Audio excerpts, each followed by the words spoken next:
Shalom semuanya. Pada kesempatan kali ini kita akan membahas tentang alam, menciptakan alam dan keindahannya pada bab 11. Sebelum lanjut, saya mau memperkenalkan diri saya. Nama saya Rala Agustina dari 10 LP2. Saya Marco Roland dari 10 Kuliah 3. Sebelumnya saya ingin membacakan tujuan pembelajarannya. Yang pertama adalah mengakui keajaiban kuasa Allah sebagai pencipta alam semesta dan segenap isinya. Lalu yang kedua ada mengakui keindahan alam ciptaan Tuhan. Dan yang ketiga ada menyadari bahwa keindahan alam harus dijaga dengan baik. Lalu yang terakhir ada menilai peran diri sendiri, masyarakat, dan pemerintah dalam menjaga keindahan alam di lingkungan lokal dan regional. Ada pula dasar ayatnya, yang pertama dari Kejadian 1 ayat 1 sampai 31, lalu yang kedua ada dari 1 Raja-Raja 17, 19 dan 21, dan yang terakhir ada dari 2 Raja-Raja pasal 1 dan 2. Nah, aku senang banget nih kita bisa ngobrol lagi tentang tema Allah menciptakan alam dan keindahannya. Kalau aku baca di Kejadian 1 ayat 1 sampai 31, aku benar-benar takjub melihat bagaimana Allah menciptakan alam semesta ini dengan begitu teratur dan indah. Mulai dari terang, langit, bumi, tumbuhan, binatang, sampai manusia. Semua diciptakan dengan kuasa dan hikmatnya. Gimana menurut kamu, Rahel? Aku juga merasa sangat kagum, Marco. Setiap hari aku melihat keindahan alam di sekitar kita seperti matahari terbit, langit biru yang cerah, gunung dan lautan. Semua itu benar-benar menunjukkan kuasa Allah sebagai pencipta. Aku ingat di Kejadian 1 ayat 31, Allah melihat segala yang Dia ciptakan dan berkata, "Sungguh amat baik." Artinya alam ciptaan Tuhan bukan hanya berfungsi, tapi juga indah dan sempurna. Nah, betul banget. Tapi aku juga merasa kalau kita punya tanggung jawab besar untuk menjaga keindahan alam itu sendiri.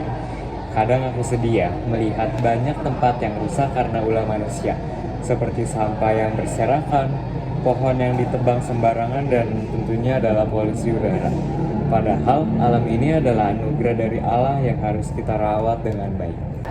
Iya Marco, aku setuju banget. Aku jadi ingat kisah Nabi Elia dalam 1 Raja-Raja 17 hingga 19 dan 21, serta 2 Raja-Raja 1 hingga 2. Nabi Elia hidup di tengah alam dan mengalami bagaimana Allah memakai alam sebagai sarana mukjizat dan pemeliharaan. Misalnya, saat burung gagak membawa makanan untuknya, atau ketika hujan turun setelah doa Elia. Ini menunjukkan bahwa Allah sangat peduli dengan alam dan menggunakan alam untuk menunjukkan kuasanya. Nah, benar banget. Jadi kalau misalnya Allah memakai alam untuk rencananya, berarti kita juga harus menghargai dan menjaga alam itu ya. Aku sendiri mulai membiasakan diri tidak membuang sampah sembarangan dan ikut menanam pohon di lingkungan sekitar. Aku juga mulai melakukan hal kecil seperti menghemat air dan listrik di rumah. Tapi aku sadar menjaga alam bukan hanya tanggung jawab individu saja. Masyarakat juga harus aktif dalam misalnya dengan kerja bakti, membersihkan lingkungan, dan membuat taman kota atau kampanye pelestarian alam. Setuju, dan jangan lupa peran pemerintah juga penting. Pemerintah harus membuat dan menegakkan aturan tentang pelestarian lingkungan, pengelolaan sampah, dan perlindungan hutan. Tapi semua itu nggak akan berhasil kalau misalnya kita sebagai warga negara tidak mendukung dan ikut berpartisipasi. Benar banget Marco, aku juga jadi berpikir bagaimana kalau kita mengajak lebih banyak orang untuk peduli. Misalnya mengadakan kegiatan lingkungan di sekolah atau komunitas. Kita bisa mengedukasi teman-teman pentingnya menjaga kesehatan alam ciptaan Allah. Itu ide bagus, Rahel. Kalau misalnya kita bisa menghubungkan kegiatan itu dengan nilai-nilai iman kita, pasti orang akan lebih termotivasi. Misalnya, mengingatkan bahwa alam adalah ciptaan Tuhan yang harus kita syukuri dan kita jaga. Seperti yang tertulis di Kejadian 1 ayat 31 dan kisah Nabi Elia. Aku setuju Marco, mensyukuri keindahan alam bukan hanya dengan kata-kata, tapi juga dengan tindakan nyata. Setiap hal kecil yang kita lakukan untuk menjaga alam adalah bentuk rasa syukur kita kepada Tuhan. Betul, menjaga alam adalah bagian dari tugas kita sebagai manusia yang diciptakan menurut gambar dan rupa Allah. Kita diberi tanggung jawab untuk mengelola bumi ini dengan baik, bukan malah merusaknya. Aku juga merasa kalau kita melihat alam yang indah itu bisa menguatkan iman kita. Alam mengingatkan kita akan kebesaran dan kuasa Tuhan. Kadang aku merasa lebih dekat dengan Tuhan saat berada di alam terbuka. Aku juga merasakan hal yang sama. Alam itu seperti buku terbuka yang menceritakan tentang karya Tuhan. Jadi, menjaga alam juga berarti menjaga tempat di mana kita bisa mengalami kehadiran Tuhan secara nyata. Aku juga pernah baca, Rahel, bahwa menjaga alam itu bukan cuma soal fisik, tapi soal spiritual. Alam adalah ciptaan Tuhan yang menunjukkan kemuliaannya. Kalau kita merusak alam, itu seperti kita merusak karya seni Tuhan. Wah, aku suka sekali analogimu itu, Marco. Kadang aku merasa saat aku berjalan di hutan atau tepi pantai, aku juga merasakan kedamaian dan kehadiran Tuhan secara nyata. Alam itu jadi tempat ibadah yang indah tahu. Nah, betul juga tuh. Tapi aku juga prihatin deh. Banyak orang yang masih belum sadar akan hal itu. Mereka masih membuang sampah sembarangan atau menebang pohon tanpa pikir panjang.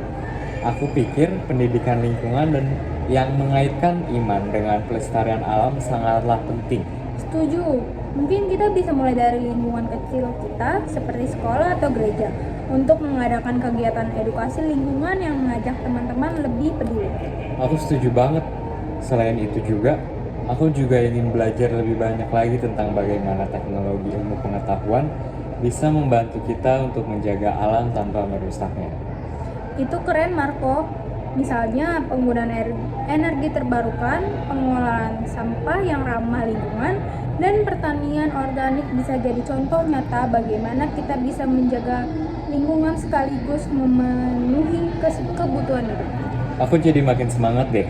Semoga kita bisa jadi teladan dan menginspirasi banyak orang untuk mencintai dan menjaga alam ciptaan Tuhan. Amin. Mari kita terus berdoa dan bertindak nyata karena menjaga alam adalah wujud syukur kita kepada Tuhan yang telah memberikan segalanya dengan begitu indah.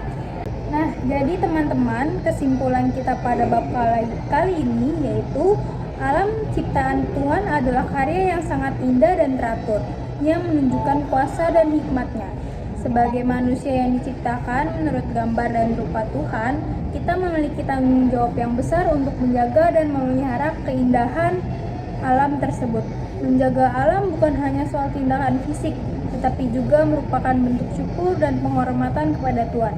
Melalui tindakan kecil sehari-hari seperti tidak membuang sampah sembarangan, menghemat sumber daya alam, dan ikut serta dalam kegiatan pelestarian lingkungan, kita dapat berperan aktif dalam menjaga bumi ini. Pendidikan dan kesadaran akan hubungan antara iman dan pelestarian alam sangat penting untuk membangun masyarakat yang peduli lingkungan. Dengan demikian, kita dapat mewariskan lingkungan dan alam yang lestari menjadi saksi kasih serta kuasa Tuhan bagi generasi mendatang. Cukup sekian dari kami, kurang lebihnya mohon maaf. See you.